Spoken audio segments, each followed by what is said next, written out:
জয়ের জন্য নিজেদের মাটিতে দক্ষিণ আফ্রিকার জন্য ১৪৮ রানের লক্ষ্যটি মামুলিই বটে। তবে পাকিস্তানের আব্বাস আফ্রিদির পেস আক্রমণে দিশেহারা প্রোটিয়া শিবির। ৯৯ রানে অষ্টম উইকেটের পতন হলে জয়ের স্বপ্ন দেখছিল পাকিস্তান।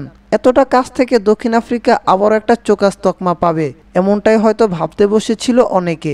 পুরো ম্যাচে বোলিংয়ে নিস্তেজ। হঠাৎই ব্যাট হাতে জ্বলে ওঠেন কাগিসো রাবাদা। মার্কো ইয়ানসেনকে নিয়ে যে প্রতিরোধী জুটি তিনি গড়েন, তাতে জয়ের ফয়সালা হয়। ২ উইকেটে ম্যাচ জিতে বিশ্ব টেস্ট চ্যাম্পিয়নশিপের ফাইনাল নিশ্চিত করে দক্ষিণ আফ্রিকা। পাকিস্তান দক্ষিণ আফ্রিকার পুরো ম্যাচেই দাপট দেখিয়েছে দুই দলের পেসাররা। ম্যাচের ৩৮ উইকেটের মধ্যে কেবল একটি ছাড়া সবগুলোই উইকেট পড়েছে পেস আক্রমণের কাছে হার মেনে। প্রথম ইনিংসে পাকিস্তানের ২১১ রানের জবাবে প্রোটিয়ারা তোলে ৩০১ রান। দ্বিতীয় ইনিংসে পাকিস্তান গুটিয়ে যায় ২৩৭ রানে। তাতে ১৪৮ রানের সহজ লক্ষ্য পায় দক্ষিণ আফ্রিকা। মামুলি লক্ষ্য তারায় নেমে তৃতীয় দিনের শেষের দিকে ১৯ রান তুলতেই ৩ উইকেট হারায় স্বাগতিকরা। রোববার জয়ের জন্য ১২১ রান ও ৭ উইকেট নিয়ে চতুর্থ দিনের খেলা শুরু করে প্রোটিয়ারা। এ অবস্থায় প্রোটিয়াদের জন্য ভয়ঙ্কর হয়ে ওঠেন ৩ বছর পর টেস্ট একাদশে জায়গা পাওয়া পাকিস্তানি পেসার মোহাম্মদ আব্বাস।